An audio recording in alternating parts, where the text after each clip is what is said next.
the Tosumi. I'm ready, Mama, every president. For the first time in Ghana's history, can take Yatia to UNESCO. Say, the Bible who can take Michigan. Togo, there will be fact, you will do any defend the second day of Ghana Planet Defense. And we'll put UNESCO Heritage Site and there was again high life music. Yatia to say, what is the music for high life and the general? It comes from Ghana. But your UNESCO.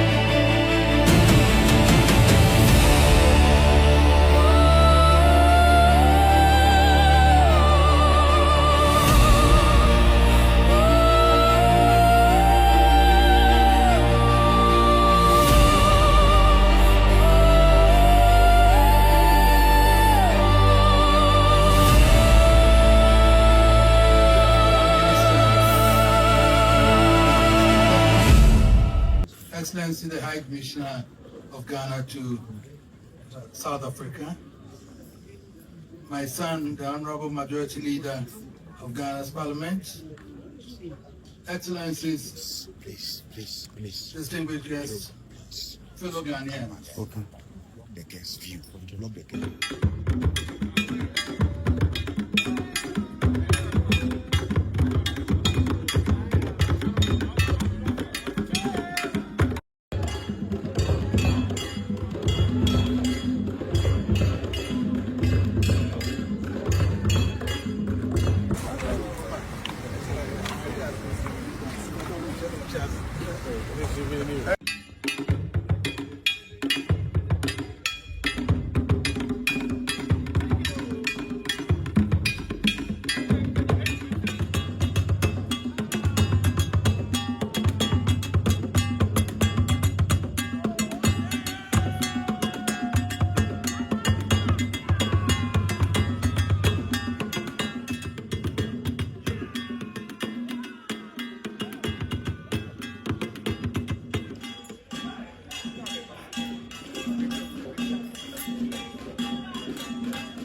A resounding round of applause.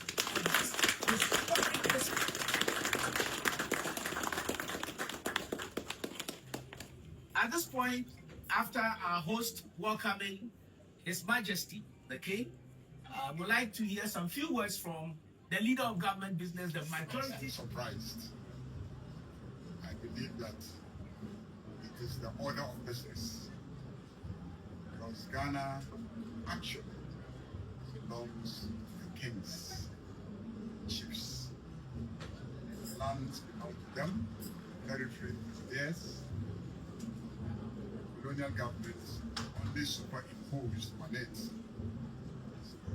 the unitary state and the formal government. Benjamin Kwashi, your host. Thank you very much. Your Excellency, it's a privilege to first embrace this important 69th Independence Day celebration in Ghana. I want to thank you very much for gracing this occasion. As per tradition, we want to welcome you officially to the Ghana High Commission Chancellor here to highly welcome. We have before you osei tutu II at our 69th Independence Day receptions underscores our rich cultural heritage and unity. His attendance honors the traditions of the Asante Kingdom and highlights the vital role traditional leaders play in contemporary Ghana. In honoring their memory, we also renew our resolve to navigate the complex challenges of our times and seize the abundant opportunities that lie ahead. Together, let us endeavor to transform our beloved country. Independence anniversary of our country, Ghana, here in Pretoria. This occasion, distinguished ladies and gentlemen, transcend a mere historic. Reflecting upon our remarkable journey since 1957, distinguished ladies and gentlemen, we pay tribute to the extraordinary sacrifices made by our forebears, courageous individuals who valiantly fought for the promise of independence. Their steadfast belief in the rights of every Ghanaian to experience freedom, dignity, and opportunity laid the groundwork for the progress we celebrate today. Diplomatic Corps, His Excellency Zakaria Kone, Ambassador from Cote d'Ivoire, the Dean of the African Development Bank, the Dean of the African Diplomatic Corps. Thank you very much. Brother, the Deputy High Commissioner, Your Excellencies present here, members of His Majesty, the Otumfuo, at every gathering. For osei tutu II Asante to good life and to the enduring friendship between the Minister for Youth and Sports, and currently is the leader of government business and the majority leader for the our king.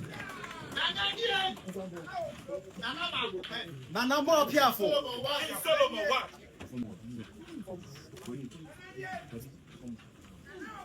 Nana Ghana for that say. Yamo Afaba. Oba de Tonko Swinchirao. Onya Okase. Yes, someone copy me.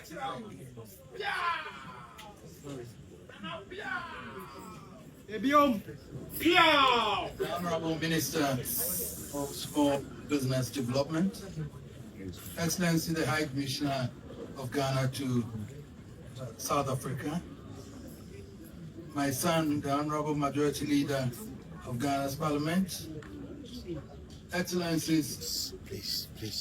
distinguished guests, fellow Ghanaians. Open the guest view.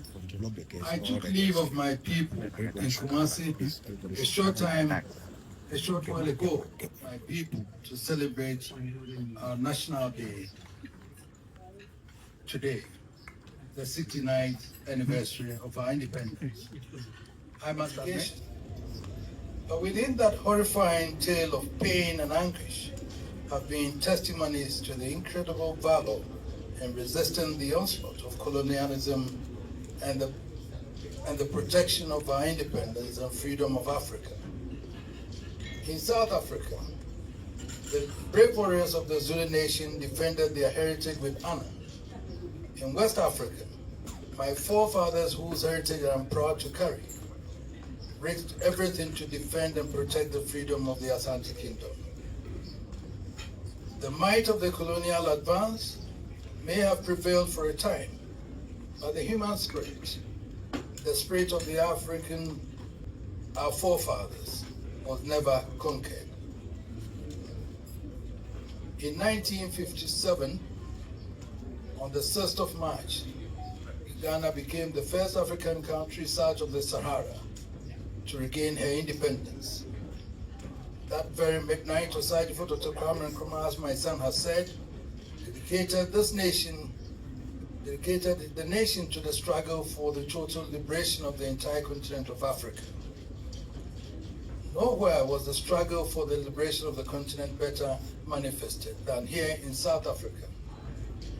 True to his word, Osei put Ghana at the center of the struggle, which led to the eventual liberation of the continent from colonial rule. Indeed, his unyielding advocacy was a powerful factor in the eventual collapse of apartheid and the birth of the new South Africa. This fact alone may be sufficient to create an unbreakable bond between our two countries.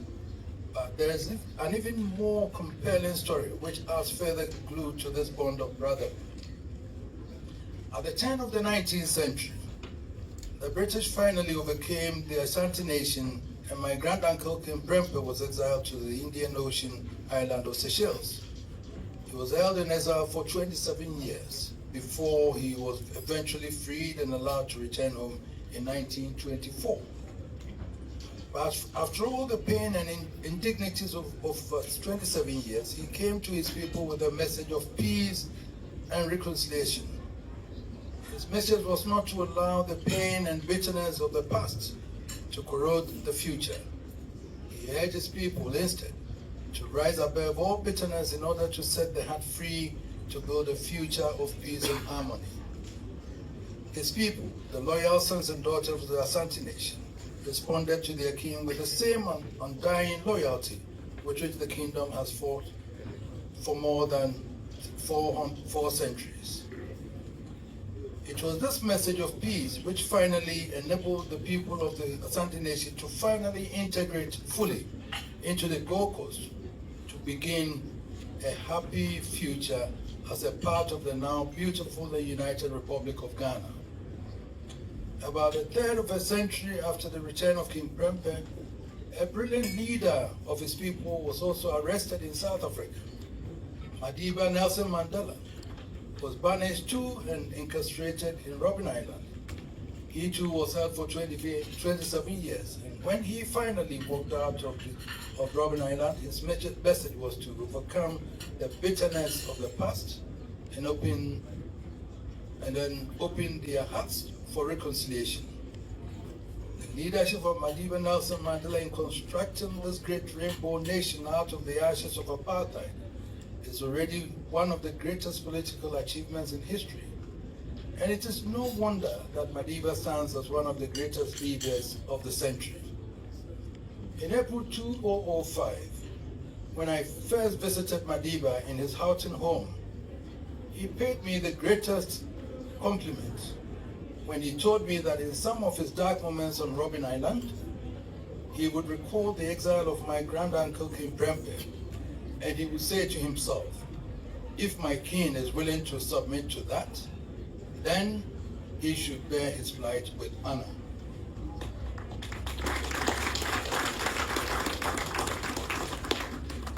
Contrast what has been the part of Africa to what is happening in the world today. All the carnage inflicted upon the world today are because people still cannot overcome historic grievances from the beginning of time. Today, as we all tremble from the impact of missiles pouring like storms over innocent bodies, we all hope that soon the world will find a pathway to peace, and in that process, they will find a blessed Africa path exemplified in the example of Madiba. So you see, between Ghana and South Africa is the story of African heritage struggling to free itself and assert its honor and pride in freedom. Our destinies are bound together and our fate is intertwined. If you're a diplomat serving to keep the fire off our common brotherhood burning, or a Ghanaian citizen resident in this beautiful country, or even if you are just briefly imbibing the refreshing air of the Cape, you must count yourself highly favored. For each one of us can contribute a healthy quota to the fulfillment of our common aspirations. Every Ghanaian will admit that we celebrate our National Day in challenging times, but with promising circumstances. We still face the challenge of delivering the critical economic and social benefits of freedom and liberation to our people. Compounding the challenge is the way we have been plunged into the most unfriendly global climate in history. Yet, there are also signs of hope and promise. At the core of the passionate advocacy of Osei Dr. Kwame Nkrumah for African unity was his conviction that no individual African country, even in freedom, could become an economic power, but working together, Africa was certain to be an economic superpower. That fact is no longer in doubt, even if the mechanism towards its achievement is. It is promising to see Ghana resetting her development agenda, including efforts to harmonize investment opportunities and using the Africa Free Trade Mechanism to advance continental economic growth. Between Ghana and South Africa alone, the opportunities for economic growth which we are not exploring is monumental. Gold is in the DNA of our two countries, and yet there can be no greater contrast in identifying its impact on our countries. Today, we do not merely compare Johannesburg and Obuasi, we gasp at the realization that the signature of gold has become the desolate galamsey killing fields of rural Ghana. It has been my pride to see South African capital and expertise restore our flagship mining company at Obuasi, and we continue to reach out for more mutually rewarding exchanges between Joburg and the Ghana Stock Exchange. It is encouraging to observe the impact of MTN and the communications and media landscape and watch the continuing growth of ShopRite on the shopping market in both countries. We have what it takes to be global players in the techno space. There are opportunities in many areas of South African investment, and we need to see Ghanaian investment at work in the South African economy. We need to deepen cooperation and collaboration in sports and culture to give meaning to our shared heritage. Ghana can draw on the expertise of South Africa to revive cricket and improve the king of sports, that is golf, in the country, because I'm a golf player. And our authorities should work closer together to build our undoubted talent in football and athletics so our youth can achieve the true value in Africa to take the rightful place on the global stage. Our creative artists and musicians can only fulfill their dreams if they draw on the energy of each other. Each one can make a difference. Together we will cross the parapet and transform ourselves into the path that can only lead to the fulfillment of our destiny. So from this enchanting city glowing with African heritage, I send to every Ghanaian at home and or abroad a message of hope and promise. To our dear President of our blessed Republic and his government, we pray for dedication and to success in the fulfillment of their mandate. Let us believe in ourselves, even as our forefathers believed in our destiny. Let us show love to our country, even as our forefathers loved their country. And let us be as dedicated to hard work as our forefathers toiled and sacrificed through all the ravages of time to bequeath to us the proud inheritance called Ghana.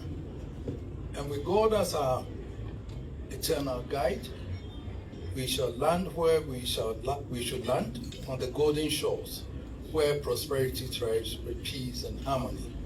God bless us and God guide us all. Thank you very much. The King has spoken.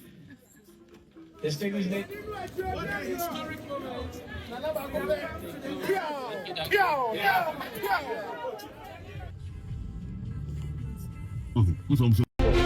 Abusuafo wo hyia na we eye KOBO TV.